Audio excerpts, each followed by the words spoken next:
सोने की लंका का असली इतिहास। एक बार माँ पार्वती ने महसूस किया कि महादेव तो देवों के देव हैं। सारे देव तो सुंदर महलों में रहते हैं, लेकिन देवादिदेव शमशान में।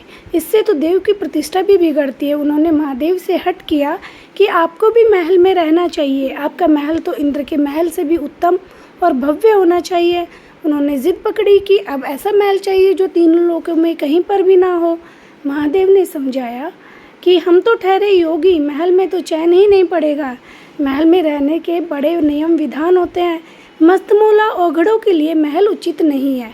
परंतु देवी का वह तर्क अपनी जगह पर कायम था। देव यदि महल में रहते हैं तो महादेव शमशान में क्यों, बर्फ की चट्टानों पर। अंत में महादेव को झुकना पड़ा। उन्होंने विश्वकर्मा जी को बुलाया, उन्हें ऐसा महल बनाने को कहा जिसकी सुंदरता की बराबरी का महल त्रिभुवन में कहीं न हो। वह न तो धरती पर हो न ही जल में। विश्वकर्मा जी जगह की खोज करने लगे। उन्हें ऐसी जगह दिखी जो चारों ओर से पानी से ढकी हुई थी। बीच में 3 सुंदर पहाड़ दिख रहे थे। उस पहाड़ पर तरह तरह के फूल और वनस्पति थे। यह लंका थी। विश्वकर्मा जी ने माता पार्वती को उसके बारे में बताया तो माता प्रसन्न हो गई और विशाल नगर के निर्माण का आदेश दे दिया। विश्वकर्मा जी ने अपनी कला का परिचय देते वहाँ सोने की अद्भुत नगरी ही बना दी। माता ने गृह प्रवेश को मुहूर्त निकलवाया। विश्वा ऋषि को आचार्य नियुक्त किया गया। सभी देवताओं और ऋषियों को निमंत्रण मिला। जिसने भी महल देखा वह उनकी प्रशंसा करते नहीं थका। गृह प्रवेश के बाद महादेव ने आचार्य से दक्षिणा मांगने को कहा। महादेव की माया से विश्वा का मन उस नगरी पर ललचा गया था, इसलिए उन्होंने महादेव से दक्षिणा के रूप में लंका ही मांग लिया। महादेव ने विश्वा को लंकापुरी दान कर दी। पार्वती जी को विश्वा की इस धृष्टता पर बड़ा क्रोध आया। उन्होंने क्रोध में आकर शाप दे दिया कि तूने महादेव की सरलता का लाभ उठाकर मेरे प्रिय महल को हड़प लिया है। मेरे मन में क्रोध की अग्नि धधक रही है।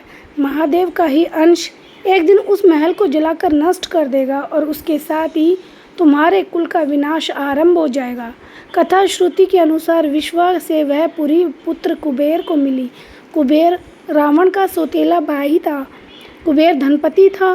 कुबेर ने लंका पर राज कर उसका विस्तार किया था। रावण ने शुंभा और बाली द्वीप को जीतकर अपने शासन का विस्तार करते हुए अग्निद्वीप, मल्लद्वीप, वाराद्वीप, शंखद्वीप, कुशद्वीप, यशद्वीप और आंध्रल्य पर विजय प्राप्त की थी। इसके बाद रावण ने लंका को अपना लक्ष्य बनाया। लंका पर कुबेर का राज्य था, परंतु पिता ने लंका के लिए रावण को दिलासा दी तथा कुबेर को कैलाश के पर्वत के आसपास तिब्बत क्षेत्र में रहने के लिए कह दिया। इसी तारतम्य में रावण ने कुबेर को पुष्पक विमान भी छीन लिया था। रावण की माता केकसी सुमाली की पुत्री थी। अपने नाना के उकसाने पर रावण ने अपनी सौतेली माता इलबिल्ला के पुत्र कुबेर से युद्ध ठानी और कुबेर से लंका को हड़पकर उस पर अपना शासन कायम किया। शाप के कारण शिव के अवतार हनुमान जी ने लंका जलाई और विश्वा के पुत्र रावण, कुंभकर्ण और कुल का विनाश किया। श्री राम की शरण में होने से विभीषण बच गए। आज के युग के अनुसार रावण का राज्य विस्तार इंडोनेशिया, मलेशिया, बर्मा, दक्षिण भारत के कुछ राज्य और संपूर्ण श्रीलंका पर रावण का राज्य था।